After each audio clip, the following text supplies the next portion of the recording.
ವಿದ್ಯಾರ್ಥಿಗಳೇ, ಇವತ್ತಿನ ದಿನ ನಾವು ಅಧ್ಯಾಯ 12 ಆಹಾರ ಸಂಪನ್ಮೂಲಗಳಲ್ಲಿ ಸುಧಾರಣೆ. ಆಹಾರ ಸಂಪನ್ಮೂಲಗಳಲ್ಲಿ ಸುಧಾರಣೆ.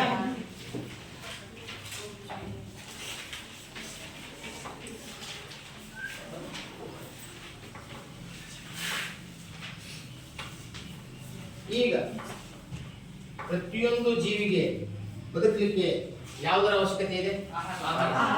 ಆಹಾರ. ಆಹಾರ ಪ್ರತಿಯೊಂದು ಜೀವಿಗಳಿಗೆ ತುಂಬಾ ಅವಶ್ಯಕತೆ ಇದೆ, ಹೌದಲ್ಲ? ಹಂಗಾರ ಆಹಾರ ಏನನ್ನು ಒಳಗೊಂಡಿದೆ? ನಮಗೆ ಆಹಾರ ಸೇವನೆ ಮಾಡೋದ್ರಿಂದ ಏನು ಸಿಗುತ್ತೆ? ಆಹಾರದಲ್ಲಿ ಏನಿದೆ? ಪ್ರೋಟೀನ್ ಅಲ್ಲ, ಪ್ರೋಟೀನ್, ಕಾರ್ಬೋಹೈಡ್ರೇಟ್ಗಳು,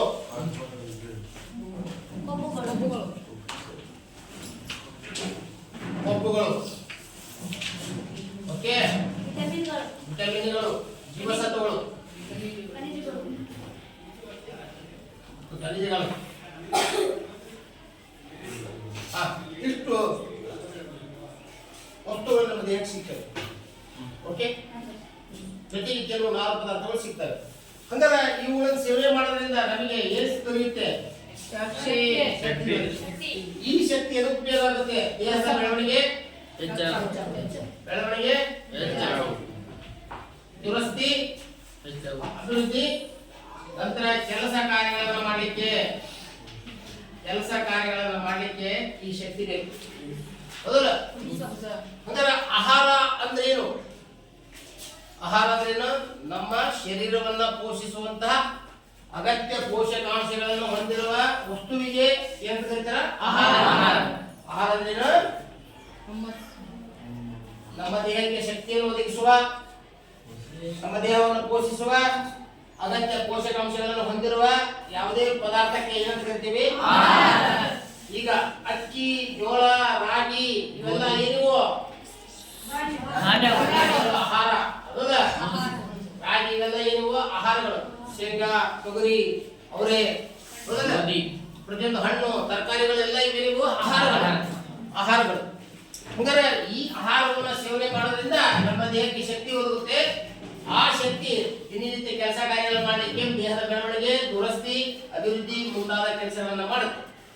ಹಂಗಾರೆ ಈ ಆಹಾರವನ್ನು ನಾವು ಎಲ್ಲಿಂದ ಪಡಿತೇವೆ? ಸಸ್ಯಗಳಿಂದ ಪಡಿತೇವೆ. ಅದು ಏನ್ ಮಾಡೋದ್ರಿಂದ? ಆಹಾರವನ್ನು ಪಡಿತಕ್ಕಂಥದ್ದು ವಿಧಾನ ಯಾವುದು? ಕೃಷಿ. ನಮ್ಮ ದೇಶ ಕೃಷಿಕರ ದೇಶ, ಕೃಷಿಕರ ದೇಶ, ಹೌದಲ್ಲ? ನಮ್ಮ ದೇಶ ಕೃಷಿಕರ ದೇಶ. ಅಂದರೆ ಈ ಕೃಷಿಯಿಂದ ನಾವು ಆಹಾರವನ್ನು ಪಡಿತೇವೆ. ಮತ್ತೆ ಪ್ರಾಣಿಗಳ ಸಾಕಾಣಿಕೆ, ನಮಗೆ ಆಹಾರ ಸಿಗುತ್ತೆ. ಪ್ರಾಣಿಗಳ ಸಾಕಾಣಿಕೆ ಮತ್ತು ಕೃಷಿಯಿಂದ ಸಿಗುತ್ತೆ. ಹಾಗಾದ್ರೆ ಈಗ ಆಹಾರದ ಕೊರತೆ ಉಂಟಾಗಿದೆ ಏಕೆ ಅಂತ ಕೇಂದ್ರ ಒಂದು ಪ್ರಶ್ನೆ ಕೇಳಿದ್ರೆ ಏನಂತ ಬರೀತೀವಿ? ಈಗ ಇತ್ತೀಚಿನ ದಿನಗಳಲ್ಲಿ ಆಹಾರದ ಕೊರತೆ ಉಂಟಾಗಿದೆ. ಹಾಗಾದ್ರೆ ಈ ಕೊರತೆಯನ್ನ ನಿವಾರಣೆ ಮಾಡೋಕ್ಕೋಸ್ಕರ ಸರ್ಕಾರ ಹೊಸ ಯೋಜನೆಗಳನ್ನ, ಕಾರ್ಯಕ್ರಮಗಳನ್ನ ಹಮ್ಮಿಕೊಂಡಿದೆ, ಹೌದಲ್ಲ? ಹಮ್ಮಿಕೊಂಡಿದ್ದಿಲ್ಲ? ಹಸಿರು ಕ್ರಾಂತಿ, ಕ್ಷೀರ ಕ್ರಾಂತಿ ಅಂತ ಕೇಳಿದ್ರಲ್ಲ, ಹಸಿರು ಕ್ರಾಂತಿ, ಕ್ಷೀರ ಕ್ರಾಂತಿಯನ್ನ ಮಾಡಿಕೊಂಡಿದೆ. ಜೊತೆಗೆ ವಿಜ್ಞಾನವನ್ನ, ತಂತ್ರಜ್ಞಾನಗಳಲ್ಲಿ ಬೆಸಿಗೆ ಮಾಡಿ ಜೈವಿಕ ತಂತ್ರಜ್ಞಾನ ಅನ್ನೋ ಒಂದು ಹೊಸ ವಿಧಾನವನ್ನ ಕಂಡುಕೊಂಡಿದೆ. ಜೊತೆಗೆ ನಮ್ಮ ದೇಶದಲ್ಲಿ ಜನಸಂಖ್ಯೆ ಏನಾಗಿದೆ?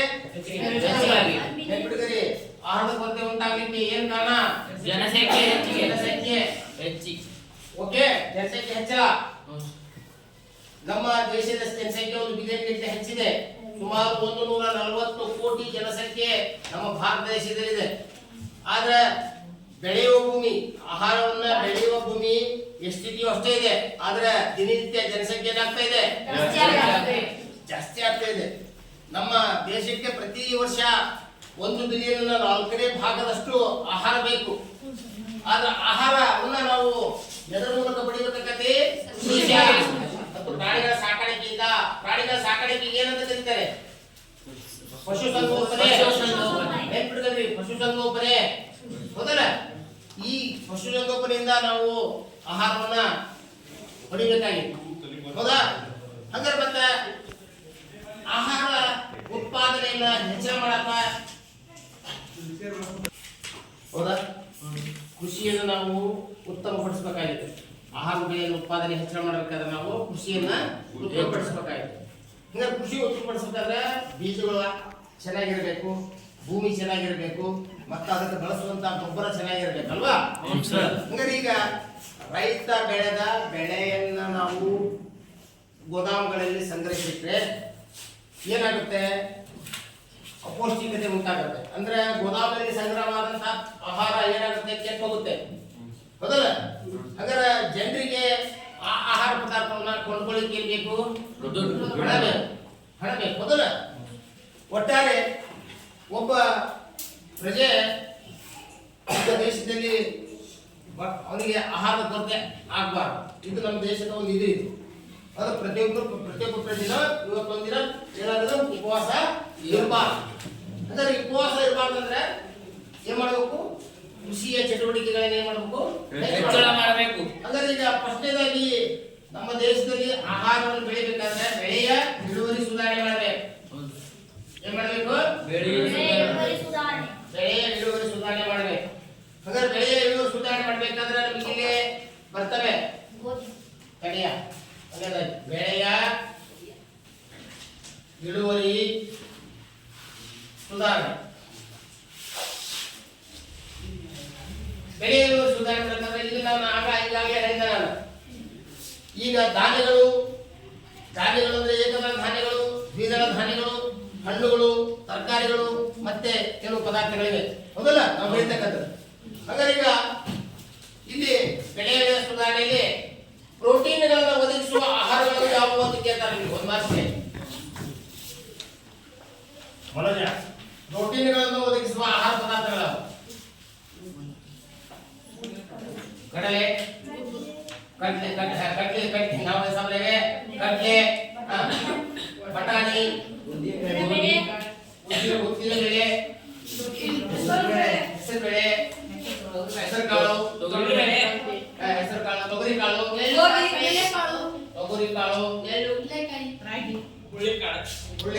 ಹುರುಳಿಬೀಜ, ಇದು ದ್ವಿದಳ ಧಾನ್ಯಗಳು. ಇವುಗಳನ್ನು ನಾವು ಹೆಚ್ಚು ಬೆಳೆಯೋದ್ರಿಂದ ನಮ್ಗೆ ಏನ್ ಸಿಗುತ್ತೆ? ಪ್ರೋಟೀನ್ ಒದಗುತ್ತವೆ. ಕಾರ್ಬೋಹೈಡ್ರೇಟ್ಗಳನ್ನು ಒದಗಿಸುವ ಇವು ಯಾವ ಏಕದಳ ಧಾನ್ಯಗಳು.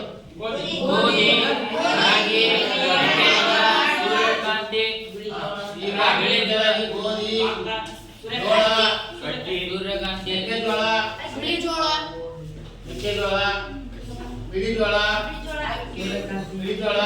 ಭತ್ತ, ರಾಗಿ. ಇವು ಈ ಧಾನ್ಯಗಳು ಕಾರ್ಬೋಹೈಡ್ರೇಟ್ಗಳನ್ನು ಒದಗಿಸುತ್ತವೆ. ಇವು ಆಹಾರದಲ್ಲಿರುವ ಪೋಷಕಾಂಶಗಳು. ಮತ್ತೆ ನಾವು ಬೆಳೆಯುವಂತ ಬೆಳೆಗಳಲ್ಲಿ ಯಾವ್ಯಾವ ಪದಾರ್ಥಗಳು ಇರ್ತಾವನ್ನ ನೀವು ತಿಳ್ಕೋಬೇಕು.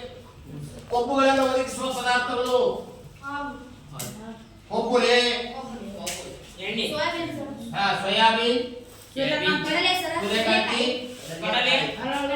ಶೇಂಗಾ, ಸೂರ್ಯಕಾಂತಿ, ಸೂರ್ಯಕಾಂತಿ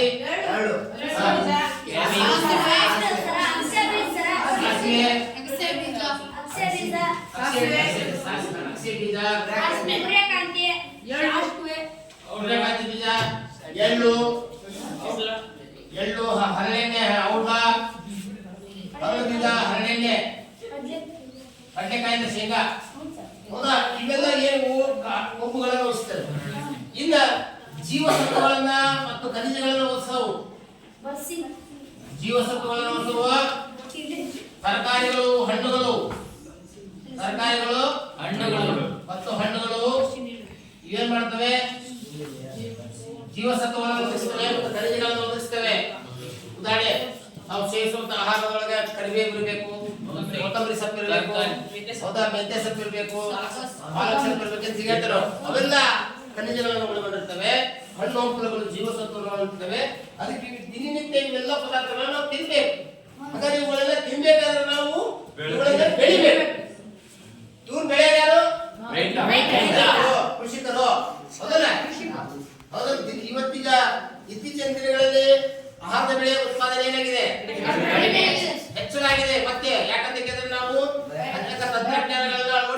ಮಾಡಿದ್ದೇವೆ. ಈ ಹಿಂದೆ 20 ವರ್ಷದ ಹಿಂದೆ ಏನಿತ್ತು ಅಂತ ಕೇಳಿದ್ರೆ ಒಂದು ಟೊಮೆಟೊ ಗಿಡ 4 ಹಣ್ಣು ಬಿಡ್ತದೆ. ಒಂದು ಟೊಮೆಟೊ ಗಿಡ ಅದೇ ಟೊಮೆಟೊ ಗಿಡ ಎಷ್ಟು ಹಣ್ಣು ಬಿಡ್ತದೆ? 4 ಹಣ್ಣು ಬಿಡ್ತದೆ. ಹಿಂದೆ ರೋಗ ರುಜಿನಗಳು ಬಹಳ ಇತ್ತು. ಆದ್ರೆ ಈಗ ರೋಗಗಳು ಬರೀ ಮುಳುಗಾಯಿ ಒಳಗೆ ಬರೀ ಹುಳುಕ್ ಮುಳುಗಾಯಿ ಅಂತ ಕೇಳ್ತಿದ್ರು. ಹೌದಲ್ಲ? ಈಗ ಮುಳುಗಾಯಿ ಒಳಗೆ ಏನಾದ್ರು ಹುಳುಕಿದೆಯಾ? ಇಲ್ಲ. ಯಾಕಂತ ಕೇಳಿದ್ರೆ ಹೊಸ ತಳಿಯನ್ನ ಕಣ್ಣಿನಲ್ಲಿ ಆಗಿದೆ. ಮೊದಲ ಹೊಸ ತಳಿಯನ್ನು ಏನ್ ಮಾಡಲಾಗಿದೆ? ಅಭಿವೃದ್ಧಿಪಡಿಸಲಾಗಿದೆ. ಹಾಗಾದ್ರೆ ಯಾವುದೇ ಒಂದು ತಳಿ ಸುಧಾರಣೆ ಮಾಡಬೇಕಾದ್ರೆ, ಒಂದು ಬೆಳೆ ಬೆಳಿಬೇಕಾದ್ರೆ ಹವಾಮಾನ, ಉಷ್ಣತೆ, ನಂತರ ಮತ್ತು ಬೆಳಕು ಪ್ರಭಾವ ಬೀರುತ್ತದೆ. ಅಲ್ಲಿರ್ತಕ್ಕಂಥ ಹವಾಮಾನ. ಉದಾಹರಣೆ, ಈ ಮಲೆನಾಡಿನಲ್ಲಿ ಬರೀ ಭತ್ತ ಬೆಳೀತಾರೆ, ಕಾಫಿ ಬೆಳೀತಾರೆ, ಟೀ ಬೆಳೀತಾರೆ, ಹೌದಾ? ಅಡಿಕೆ ಬೆಳೀತಾರೆ. ಅದೇ ಇಲ್ಲಿ ನಾವು ಬಯಸಿವೆ. ನಾವು ಸಾಮಾನ್ಯವಾಗಿ ಮೆಕ್ಕೆಜೋಳ, ಕಾಳು ಕಡಿಗಳನ್ನ ಹೆಚ್ಚು ಬೆಳಿತೇವೆ. ಕಾಳು ಕಡಿಗಳನ್ನ ಹೆಚ್ಚು ಬೆಳಿತೇವೆ. ಮೊದಲ ಇಲ್ಲಿ ಹವಾಮಾನ ಬೇರೆ, ಅಲ್ಲಿ ಚಳಿ ಮತ್ತು ಮಳೆ ಜಾಸ್ತಿ. ಇಲ್ಲಿ ಚಳಿ ಇದೆ, ಬಿಸಿಲು ಇದೆ, ಮಳೆ ಕಡಿಮೆ. ಆದ್ರೆ ಈ ಒಂದು ಹವಾಮಾನಕ್ಕೆ ಅನುಗುಣವಾಗಿ ಏನಂದ್ರ ಇಲ್ಲಿ ಬೆಳೆಯುವಂತ ಬೆಳೆಗಳೇ ಬೇರೆ. ಅರ್ಥಾತ್ ಹಂಗಾರೆ ಈಗ ನಾವು ಆಹಾರವನ್ನ ಬೆಳೀತಕ್ಕಂತ ಒಂದು ವಿಧಿವಿಧಾನಗಳು ನಮ್ಮ ದೇಶದಲ್ಲಿ ಬೇರೆ ಬೇರೆ ಆಗಿರುತ್ತೆ. ಹೌದಲ್ಲ? ಸಜ್ಜೆ, ನವಣಿ, ಗೋಧಿ, ಬಾರ್ಲಿ, ಹೌದಾ, ತೊಗರಿ, ಹೀಗೆಲ್ಲ ಪ್ರದೇಶದಲ್ಲಿ ಎಲ್ಲ ಕಡೆ ಬೆಳೆಯೋದಿಲ್ಲ. ಹವಾಮಾನ ಪರಿಸ್ಥಿತಿಗೆ ಅನುಗುಣವಾಗಿ ಬೆಳೀತದೆ. ಹಂಗಾರೆ ಈಗ ಸಸ್ಯಗಳು ಆಹಾರ ತಯಾರಿಸಿಕೊಳ್ಬೇಕಾದ್ರೆ, ಹೂವನ್ನ ಬಿಡಬೇಕಾದ್ರೆ ಬಹಳ ಪ್ರಭಾವ ಬೀರುವ ಅಂಶ ಯಾವುದು ಕೇಳಿದ್ರೆ ದ್ವಿತೀಯ ಅವಧಿ ಅಂತ. ಈ ದ್ವಿತೀಯ ಬೆಳಕು ಬಹಳ ಮುಖ್ಯ. ದ್ವಿತೀಯ ಬೆಳಕು. ಹಂಗಾರೆ ಸಸ್ಯಗಳು ಬೀಜಗಳನ್ನು ಬಿಡಬೇಕಾದ್ರೆ, ನಂತರ ಹೂಗಳನ್ನು ಬಿಡಬೇಕಾದ್ರೆ ಬೆಳಕು ಬಹಳ ಮುಖ್ಯವಾಗಿದೆ. ಬೆಳಕಿನ ಅವಧಿಯಲ್ಲೇ ಹೂಗಳನ್ನು ಬಿಡುತ್ತವೆ. ನೀವು ಪ್ರತಿಯೊಂದು ಹೂಗಳನ್ನು ನೋಡ್ರಿ, ಬೆಳಗಿನ ಜಾವ ಹೂ ಬಿಡ್ತವೆ, ಹೌದಲ್ಲ? ಅದು ಅಂದ್ರೆ ಬೆಳಕು ಬಹಳ ಮುಖ್ಯ. ಹಾಗಾದ್ರೆ ಈಗ ಸಸ್ಯಗಳು ಯಾವ ಕ್ರಿಯೆ ಮೂಲಕ ಆಹಾರವನ್ನು ತಯಾರಿಸ್ಕೊಳ್ತಾವೆ? ಯಾವ ಕ್ರಿಯೆ ಮೂಲಕ ಆಹಾರವನ್ನು ತಯಾರಿಸ್ಕೊಳ್ತಾವೆ? ಸಸ್ಯಗಳು ಯಾವ ಕ್ರಿಯೆ ಮೂಲಕ ಆಹಾರವನ್ನು ತಯಾರಿಸಿಕೊಳ್ತವೆ? ಇದೆಲ್ಲ ಗೊತ್ತಿದೆ. ಬಂದ್ರಿಲ್ಲ? ಈಗ ಯಾವ ಕ್ರಿಯೆ? ದ್ಯುತಿ ಸಂಶ್ಲೇಷಣ ಕ್ರಿಯೆ. ದ್ಯುತಿ ಸಂಶ್ಲೇಷಣ ಕ್ರಿಯೆ ಅಂದ್ರೆ ಯಾರ್ಯಾರು ಗೊತ್ತಿದ್ಯಾ? ಒಂದೈನು ದ್ಯುತಿ ಸಂಶ್ಲೇಷಣ ಕ್ರಿಯೆ ಸ್ವಲ್ಪ ಒಂದು ಸೆಕೆಂಡ್ ನಿಮಗೆ ಗೊತ್ತಿರಬೇಕು. ದ್ಯುತಿ ಅಂದ್ರೆ ಬೆಳಕು, ಸಂಶ್ಲೇಷಣೆ ಅಂದ್ರೆ ತಯಾರು ಮಾಡೋದು. ಈ ಪದದ ಅರ್ಥ ಗೊತ್ತಿರೋದು ನಿಮಗೆ? ದ್ಯುತಿ ಸಂಶ್ಲೇಷಣೆ, ದ್ಯುತಿ ಅಂದ್ರೆ ಬೆಳಕು, ದ್ಯುತಿ ಅಂದ್ರೆ ಬೆಳಕು, ಸಂಶ್ಲೇಷಣೆ ಅಂದ್ರೆ ಹಾಗಾಗಿ ಬೆಳಕಿನಲ್ಲಿ ತಯಾರು. ಏನ್ ಬೆಳಕಿನಲ್ಲಿ ಏನ್ ತಯಾರಾಗತಿ? ಆಹಾರ. ಬೆಳಕಿನಲ್ಲಿ ಏನ್ ತಯಾರಾಗತಿ? ಆಹಾರ. ಬೆಳಕಿನಲ್ಲಿ ಆಹಾರ ತಯಾರಾಗುವಂತ ಕ್ರಿಯೆಗೆ ದ್ಯುತಿ ಸಂಶ್ಲೇಷಣೆ ಅಂತಾರೆ. ಅಂದ್ರೆ ಅರ್ಥ ಸಸ್ಯಗಳು ನಿರವಯವ ಪದಾರ್ಥಗಳನ್ನ ಬಳಸಿಕೊಂಡು ಸಾವಯವ ಪದಾರ್ಥಗಳನ್ನ ಸಂಶ್ಲೇಷಣೆ ಮಾಡುವುದಕ್ಕೆ ಏನಂತ ಕರೀತಾರೆ? ದ್ಯುತಿ ಸಂಶ್ಲೇಷಣೆ. ಇಲ್ಲಿ ನಿರವಯವ ಪದಾರ್ಥಗಳು ಅಂತ ಕೇಳಿದ್ರೆ ವಾತಾವರಣದಲ್ಲಿ ಏನಿದೆ? Carbon dioxide. ಭೂಮಿ ಒಳಗೆ ಏನಿದೆ? ನೀರಿದೆ, ಹೌದಾ? ಇದು ಬಳಸಿಕೊಂಡು ಸೂರ್ಯನ ಬೆಳಕು, ಹೌದಾ, ಸೂರ್ಯನ ಬೆಳಕು ಮತ್ತು ಪತ್ರ ಹರಿತು. ಇವುಗಳಿಂದ ಏನ್ ಮಾಡುತ್ತೆ? ಗ್ಲೂಕೋಸ್ ತಯಾರು ಮಾಡುತ್ತೆ. ಏನ್ ತಯಾರು ಮಾಡುತ್ತೆ? ಮತ್ತೆ ಆಕ್ಸಿಜನ್ ಬಿಡುಗಡೆ ಮಾಡುತ್ತೆ, ಮತ್ತೆ ಶಕ್ತಿ ಬಿಡುಗಡೆ ಆಗುತ್ತೆ. ಈ ಸಮೀಕರಣ ದ್ಯುತಿ ಸಂಶ್ಲೇಷಣೆ ಸಮೀಕರಣ. ದ್ಯುತಿ ಸಂಶ್ಲೇಷಣೆ ಸಮೀಕರಣ. ಓಕೆ. ಈ ಕ್ರಿಯೆಯ ಮೂಲಕ ಸಸ್ಯಗಳು ಆಹಾರವನ್ನು ತಯಾರಿಸಿಕೊಳ್ತವೆ. ಸಸ್ಯಗಳು ಯಾವ ಕ್ರಿಯೆ ಮೂಲಕ ಆಹಾರವನ್ನು ತಯಾರಿಸಿಕೊಳ್ತವೆ? ಹಂಗಾರೆ ಈ ಆಹಾರವನ್ನ ಬೆಳೆಯನ್ನ ಬೆಳೆಯುವಂತಹ ಒಂದು ಕಾಲಗಳು ಎರಡದವೆ, ಹೌದಾ? ಯಾವ ಕಾಲದಲ್ಲಿ ಯಾವ ಬೆಳೆಯನ್ನ ಬೆಳೆಯಬಹುದು ಅಂತ. ಈಗ ಮಳೆಗಾಲ, ಚಳಿಗಾಲ, ಬೇಸಿಗೆ ಕಾಲ. ಈಗ ಯಾವ ಕಾಲ? ಮಳೆಗಾಲ ಮುಗಿತು. ಚಳಿಗಾಲ ಈಗ ಇನ್ನೊಂದು ತಿಂಗಳು ಅಷ್ಟೇ, ಇದೊಂದು ತಿಂಗಳ ಜನವರಿ ಮುಗಿತು. ನಂತರ ಫೆಬ್ರವರಿ, ಮಾರ್ಚ್, ಏಪ್ರಿಲ್, ಮೇ ಎಲ್ಲರಿಗೂ ಬೇಸಿಗೆ ಕಾಲ. 4 ತಿಂಗಳು ಬೇಸಿಗೆ ಕಾಲ, 4 ತಿಂಗಳು ಚಳಿಗಾಲ, 4 ತಿಂಗಳು ಮಳೆಗಾಲ. ಹಾಗಾದ್ರೆ ಕಾಲಕ್ಕೆ ಅನುಗುಣವಾಗಿ ಬೆಳೆಯುವಂತ ಬೆಳೆಗಳು ಇವೆ. ಹಂಗಾರ ಈಗ ರಬಿ ಬೆಳೆ ಇನ್ನೊಂದು ಯಾವುದು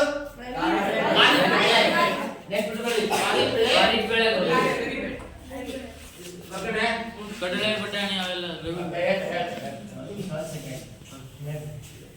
ಈಗ ಖಾರಿಫ್ ಬೆಳೆ ಖಾರಿಫ್ ನೆನ್ಪಿಟ್ಟಿದ್ದಾರೆ ಎಕನಾಮಿಕ್ ಕೇಂದ್ರದಿಂದ ಖಾರಿಫ್ ಋತು ಅಥವಾ ಖಾರಿಫ್ ಬೆಳೆ ಅಂತ ಕರೀತಾರೆ. ಖಾರಿಫ್ ಋತು ಯಾವಾಗ ಪ್ರಾರಂಭ ಆಗುತ್ತೆ? ಜೂನ್, ಜುಲೈ, ಆಗಸ್ಟ್, ಸೆಪ್ಟೆಂಬರ್ ವರೆಗೂ ಈ ಋತುಗಳನ್ನ ಏನಂತ ಕರೀತಾರೆ? ಖಾರಿಫ್ ಬೆಳೆ. ಹಾಗಾದ್ರೆ ಇದು ಯಾವ ಕಾಲ? ಮಳೆಗಾಲ. ಮಳೆಗಾಲ. ಮಳೆಗಾಲದಲ್ಲಿ ಬಿತ್ತನೆ ಮಾಡಿ ಮಳೆಗಾಲದಲ್ಲಿ ಕೊಯ್ಲು ಮಾಡುವಂತ ಬೆಳೆಗಳಿಗೆ ಏನಂತ ಕರೀತಾರೆ? ಖಾರಿಫ್ ಬೆಳೆ. ಖಾರಿಫ್ ಬೆಳೆಗಳು ಯಾವ್ಯಾವ? ಮಳೆಗಾಲದಲ್ಲಿ ಬೆಳೆಯವು ಗೋಧಿ, ಕಡಲೆ. ಗೋಧಿ ಬಿಡ್ತಾರೆ, ಯೂಸ್ ಮಾಡ್ತಾರೆ. ಮಳೆಗಾಲದಲ್ಲಿ ಬೆಳೀತಾರೆ ಗೋಧಿನ. ಮಳೆಗಾಲದಲ್ಲಿ ಬೆಳೆಯೋದು ಭತ್ತ, ಸೋಯಾಬೀನ್, ಜೋಳ, ಮೆಕ್ಕೆಜೋಳ, ಕಡಲೆ, ಹೆಸರು ಕಾಳು, ಶೇಂಗಾ. ಮಳೆಗಾಲದಲ್ಲಿ ಬೆಳೆಯುವ ಕಬ್ಬು, ಹೌದಲ್ಲ? ಬಟ್ ಇವರೇ ಬೆಳೀತಾರೆ ಮೆಕ್ಕೆಜೋಳ. ಈ ಮಳೆಗಾಲದಲ್ಲಿ ಬೆಳೆಯುತ್ತಪ್ಪ. ಇನ್ನ ಈ ಕಾಲ ಖಾರಿಫ್ ಋತು ಅಂತ ರಬಿ ಋತು. ಯಾವುದು? ರಬಿ ಋತು. ರಬಿ ಋತು ಅಂತ ಕೇಳಿದ್ರೆ ಅಕ್ಟೋಬರ್, ನವೆಂಬರ್, ಡಿಸೆಂಬರ್, ಜನವರಿ. ಈ 4 ತಿಂಗಳಲ್ಲಿ ಏನಂತ ಕರೀತಾರೆ? ರಬಿ ಋತು ಅಂತ ಕರೀತಾರೆ. ಅಕ್ಟೋಬರ್, ನವೆಂಬರ್, ಡಿಸೆಂಬರ್, ಜನವರಿ. ರಬಿ ಋತು ಅಂತ ಕರೀತಾರೆ. ಹಂಗಾರೆ ರಬಿ ಋತು ಅಂದ್ರೆ ಚಳಿಗಾಲ. ಈಗ ಚಳಿಗಾಲದಲ್ಲಿ ಬೆಳೆಯುವ ಬೆಳೆಗಳಿಗೆ ಏನಂತ ಕರೀತಾರ? ರಬಿ ಬೆಳೆ. ರಬಿ ಋತು ಅನ್ಬಾರ್ದು. ರವಿ ಬೆಳೆ. ಚಳಿಗಾಲದಲ್ಲಿ ಬೆಳೆಯುವ ಬೆಳೆಗಳಿಗೆ ಏನಂತ ಕರೀತಾರ? ರವಿ ಬೆಳೆ ಎಂದು ಕರೆಯುತ್ತಾರೆ. ಚಳಿಗಾಲ ನೀವೆಲ್ಲ ರೈತರ ಮಕ್ಕಳು ತಾನೆ. ಈಗ ಹೊಲದೊಳಗೆ ಏನೇನ್ ಬೆಳೆದಾರ? ಗೋವಿನಜೋಳ, ಗೋಧಿ, ಕಡಲೆ, ಗೋವಿನಜೋಳ, ಬಿಳಿಜೋಳ,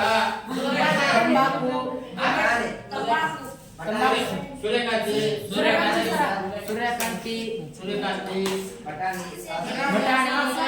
ಸಾಸಿವೆ, ತಂಬಾಕು,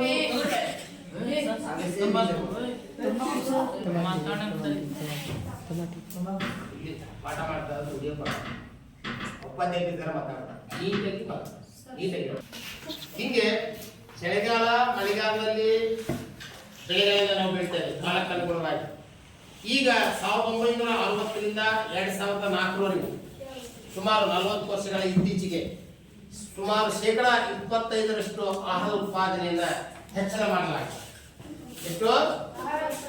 25% ಆಹಾರ ಉತ್ಪಾದನೆಯನ್ನ ಹೆಚ್ಚಳ ಮಾಡಲಾಗಿದೆ ಅಂತ ಹೇಳದ. ಹಂಗಾದ್ರೆ ಆಹಾರದ ಕೊರತೆ ಏನಾಗಿದೆ? ಕಡಿಮೆ ಆಗಿದೆ. ಹಾಗೂ ಮತ್ತೆ ನಮ್ಮ ಸರ್ಕಾರ ಮತ್ತು ವಿಜ್ಞಾನ ಕ್ಷೇತ್ರ ಈ ಆಹಾರದ ಉತ್ಪಾದನೆಯನ್ನ ಇಳುವರಿಯನ್ನು ಹೆಚ್ಚಿಸಲಿಕ್ಕೆ ಮತ್ತೆ ಕೆಲವು ಚಟುವಟಿಕೆಗಳನ್ನ ಹಮ್ಮಿಕೊಂಡಿದೆ. ಏನು ಯಾವ ಚಟುವಟಿಕೆ ಹಮ್ಮಿಕೊಂಡಿದೆ? ಬೆಳೆಯ ತಳಿ ಸುಧಾರಣೆ.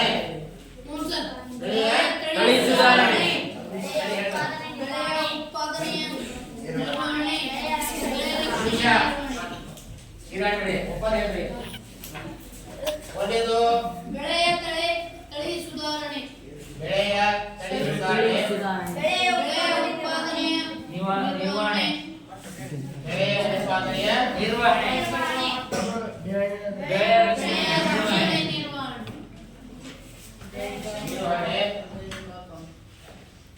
ನಂತರ ಬೆಳೆ ರಕ್ಷಣೆ ನಿರ್ವಹಣೆ, ಬೆಳೆಯ ರಕ್ಷಣೆ ನಿರ್ವಹಣೆ.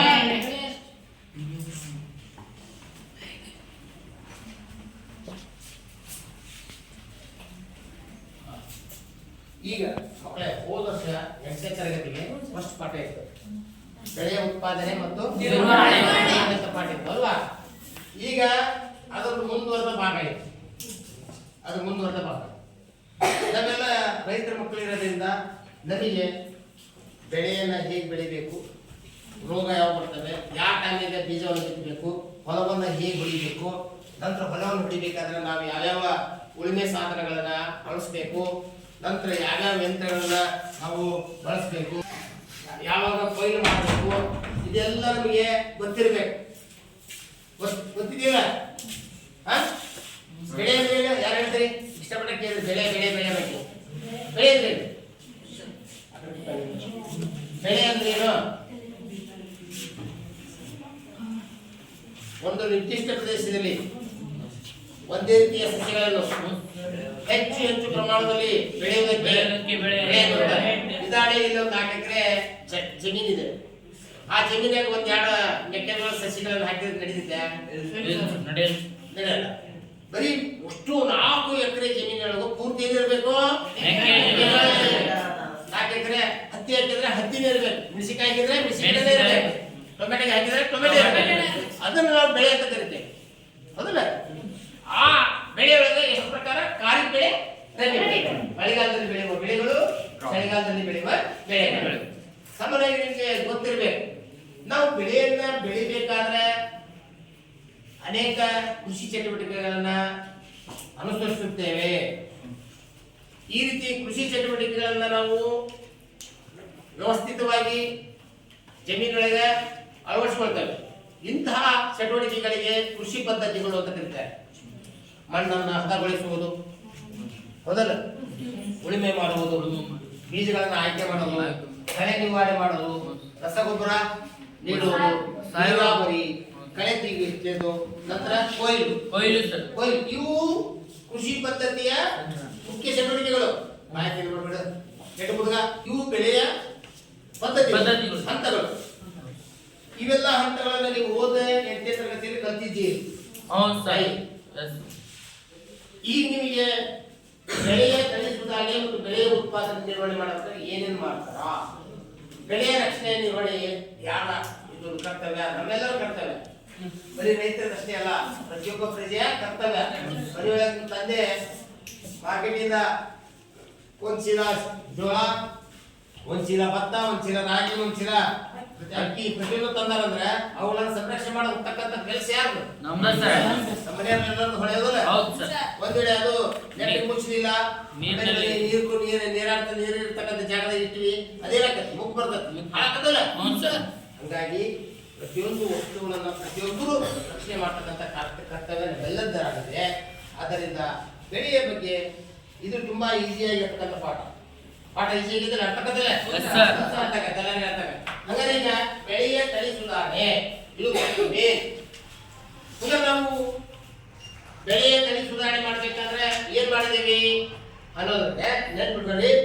ಅಂಗಾಂಶ ಕೃಷಿ, ತಳಿ ತಂತ್ರಜ್ಞಾನ ಮತ್ತು ಜೈವಿಕ ತಂತ್ರಜ್ಞಾನ, ಹೀಗೆ ಅನೇಕ ಜೈವಿಕ ವಿಜ್ಞಾನಗಳು ಹೊಸದಾಗಿ ಹುಡ್ಕೊಂಡಿವೆ. ಹೊಸ ಹೊಸ ತಳಿಗಳನ್ನ ಅಭಿವೃದ್ಧಿಪಡಿಸೋದ್ರಿಂದ ಆಹಾರ ಕೊರತೆಯನ್ನು ನೀಗಿಸಬಹುದು ಅಂತ. ಹಾಗಾದ್ರೆ ಸಂಕರಣ ಎಂಬ ಕ್ರಿಯೆ ಮೂಲಕ, ಸಂಕರಣ ಯಾವ ಕ್ರಿಯೆ? ಸಂಕರಣ ಅಂದ್ರೇನು?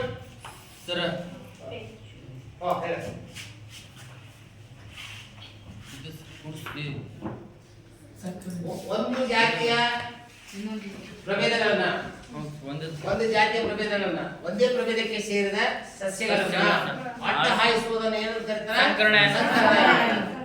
ಸಂಕರಣ. ಈಗ ಒಂದು ಟೊಮೆಟೊ ಗಿಡ ಇದೆ, ಟೊಮೆಟೊ ಗಿಡ.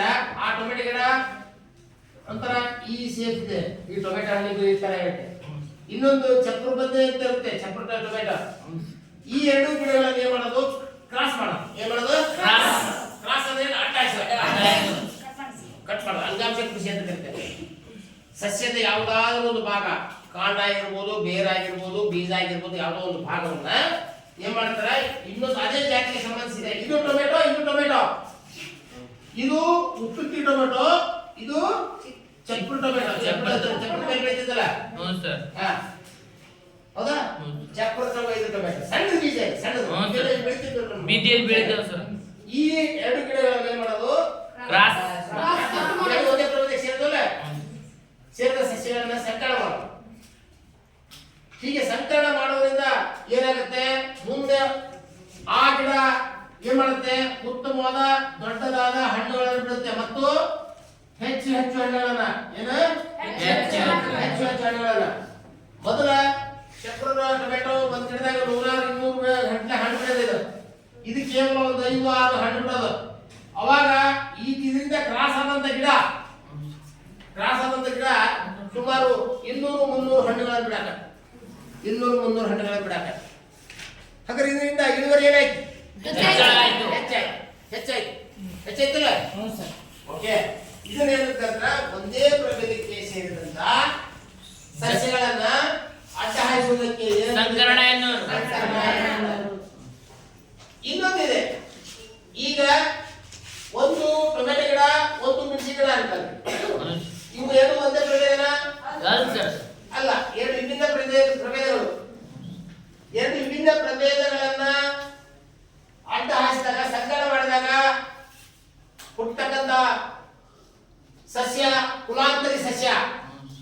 ಯಾವ ಸಸ್ಯ? ಕುಲಾಂತರಿ. ಕುಲಾಂತರಿ ಅಂದ್ರೆ ಈಗ ನೋಡಿ, ಟೊಮೆಟೊ ಗಿಡದ ಬೇರೆ, ಮೆಣಸಿನ ಗಿಡದ ಬೇರೆ.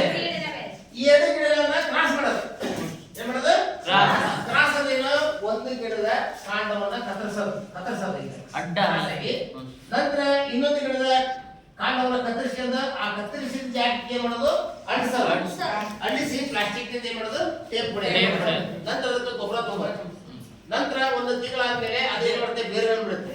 ಬೇರುಗಳನ್ನು ಬಿಡ್ಬೇಕ, ಇಲ್ಲೆಲ್ಲ ಬೇರುಗಳನ್ನು ಬಿಡುತ್ತೆ. ಗೌಟಲ್ಲಿ ಏನಂತ ಕರೀತಾರೆ, ಗೌಟ್ ಮೆಥಡ್ ಅಂತ ಕರೀತಾರೆ. ಎಂತ ಮೆಥಡ್? ಗೌಟಿ ಅಂತ, ಗೌಟ್ ಮೆಥಡ್.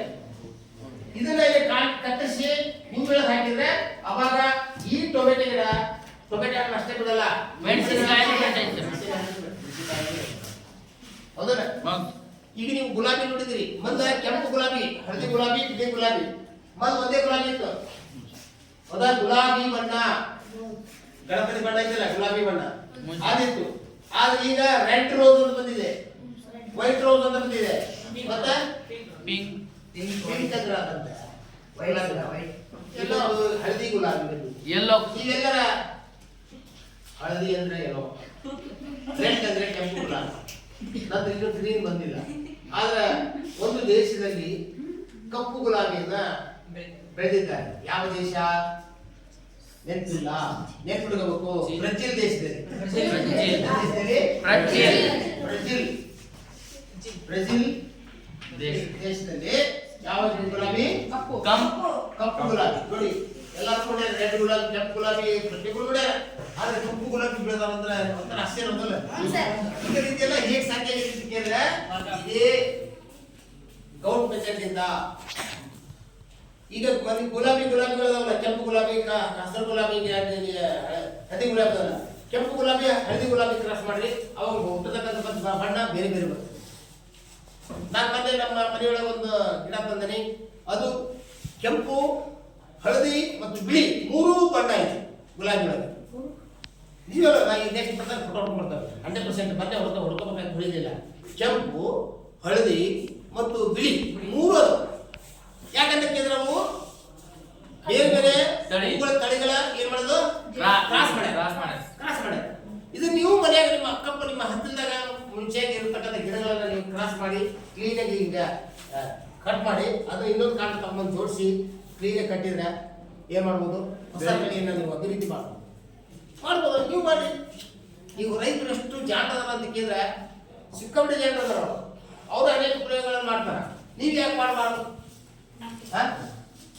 ಈ ಒಂದು ಕೃಷಿ ಚಟುವಟಿಕೆಗೆ, ಕೃಷಿ ಸುಧಾರಣೆಗೆ, ಬೆಳೆ ಇಳುವರಿಯನ್ನು ಹೆಚ್ಚು ಮಾಡಲಿಕ್ಕೆ ನೀವೇ ಏನಾದರೂ ಹೊಸ ಚಟುವಟಿಕೆಗಳನ್ನ ಕಂಡುಹಿಡಿಬಹುದು ತಾನೇ? ಕಂಡುಹಿಡಿಬಹುದಾ? ಮಾಡ್ಬೋದಲ್ಲ? ಎಲ್ಲರೂ ನೌಕರಿ ಮಾಡಕ್ಕಾಗತ್ತಾ? ಕೆಲವರು ಒಂದ್ 10 ಮಂದಿ ನೌಕರಿ ಮಾಡಬೇಕು, ಒಂದ್ 10 ಮಂದಿ ಬಿಸ್ನೆಸ್ ಮಾಡಬೇಕು, ಒಂದ್ 10 ಮಂದಿ ಕೆಲಸ ಮಾಡಬೇಕು, ಕೃಷಿ ಚಟುವಟಿಕೆ ಮಾಡಬೇಕು. ಎಲ್ಲರೂ ನೌಕರಿ ಅಂತ ಹೋದ್ರೆ ಈ ಹೊಲ ಮಾಡ್ಯಾರ ಯಾರು? ರೈತರಾಗ್ಯಾರ ಯಾರು?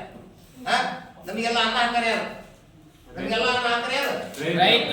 ಇವನ್ ಕಾಂಗ್ರೆಸ್ ಪಕ್ಷ ಎಲ್ಲ ಪಾಪ ಹೊಲದ ಕೆಲಸ ಮಾಡ್ತಾನ ಅಂತ ಕೇಳಿದ್ರೆ ಅವ್ನ ಒಬ್ಬರು ಉಣ್ಣಲ್ಲ. ಬೆಳೆದಂತ ಬೆಳೆಗೆ ಏನ್ ಮಾಡ್ತಾನ, ಎಲ್ಲರಿಗೂ ಅದನ್ನ ಮಾರಾಟ ಕೊಡ್ತಾನ. ನಿಜ, ಅದನ್ನ ನಾವು ಕೊಟ್ಟಂತವ್ರೆ ನಮ್ ಜಮೀನಿಲ್ಲಪ್ಪ.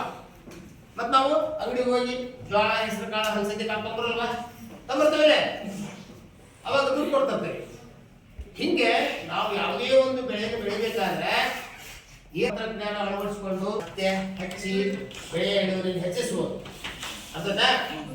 ಈಗ ನಾನು ಇಲ್ಲಿವರೆಗೂ ನಾನೀಗ ಹೇಳಿದೆ. ನಾನು ಈಗ ಆಹಾರ ಸಂಪನ್ಮೂಲಗಳಲ್ಲಿ ಸುಧಾರಣೆ ಈಗ ನಾನು ಹೇಳಿದಂತ ಕೆಲವು ಪ್ರಶ್ನೆಗಳನ್ನ ಹೇಳ್ತೇನೆ, ನೀವು ಹೇಳಿದೆ ಹೌದಾ.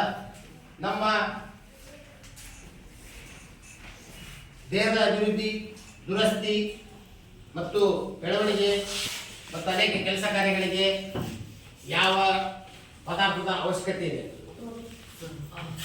ಯಾರು ಹೇಳ್ತೀರಿ? ದೇಹದ ಬೆಳವಣಿಗೆಗೆ ಆಹಾರದ ಅವಶ್ಯಕತೆ ಇದೆ. ದೇಹದ ಬೆಳವಣಿಗೆ ಆಗೈತೆ ಅಂತ ಎದರಿಂದ? ಆಹಾರದಿಂದ. ಹೌದಲ್ಲ? ಮತ್ತೆ ನನಗೆ ಶಕ್ತಿ ಬಂದಿದೆ ಎಲ್ಲಿಂದ? ಹಾಗಾದ್ರೆ ಆಹಾರ ಅಂದ್ರೆ ಏನು? ಆಹಾರ ಅಂದ್ರೆ ಏನು?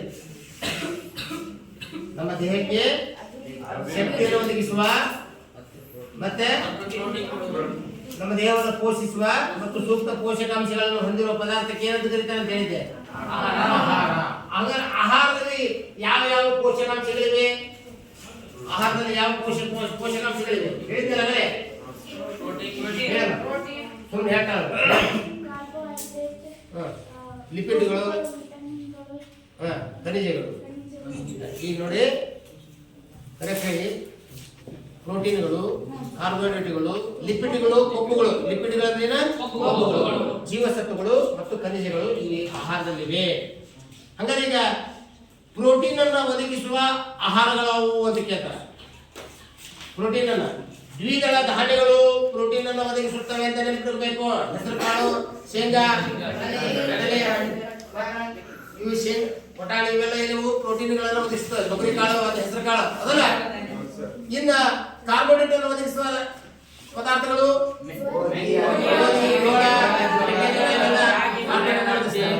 ಕೊಬ್ಬುಗಳನ್ನು ಒದಗಿಸುವ ಪದಾರ್ಥಗಳು ಕೊಬ್ಬು, ಎಣ್ಣೆ ಬೀಜಗಳು, ಸೂರ್ಯಕಾಂತಿ,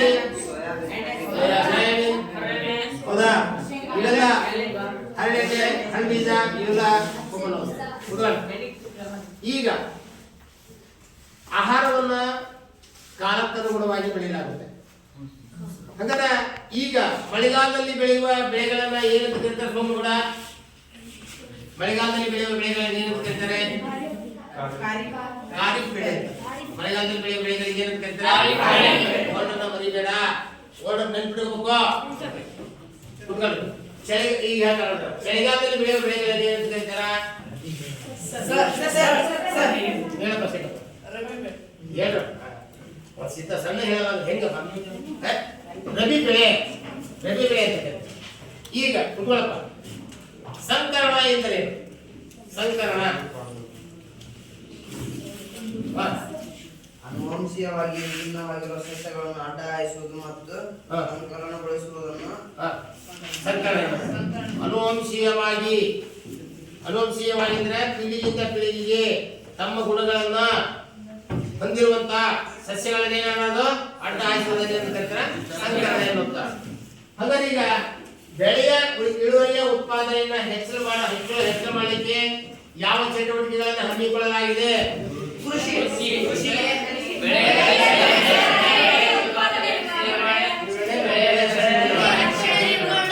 ಈಗ ನಾಳೆ ದಿನ ಬೆಳೆಯ ತಳಿ ಸುಧಾರಣೆ, ಬೆಳೆಯ ಉತ್ಪಾದನೆ ನಿರ್ವಹಣೆ ಮತ್ತು ಬೆಳೆಯ ರಕ್ಷಣೆ ನಿರ್ವಹಣೆ ಬಗ್ಗೆ ನಾಳೆ ದಿನ ಅಭ್ಯಾಸ ಮಾಡೋಣ. ಈಗ ನೀವು ಪಾಠ ಆದ್ಮೇಲೆ ಹಿಂದೂ ನೋಟ್ಸ್ ಬರೀಬೇಕು. ಅರ್ಥ ಸರ್? ನೋಟ್ಸ್ ಬರ್ದ ಡೈಲಿ ಎಷ್ಟು ಸರ ಎಲ್ಲರಲ್ಲಿ ಸರ ಬರ್ದಾನೆ ಅಂತ ಹೇಳಿ ಸೈನ್ ಮಾಡಿಸ್ತಾರೆ. ಸರಿ, ಓಕೆ, ನಮಸ್ಕಾರ.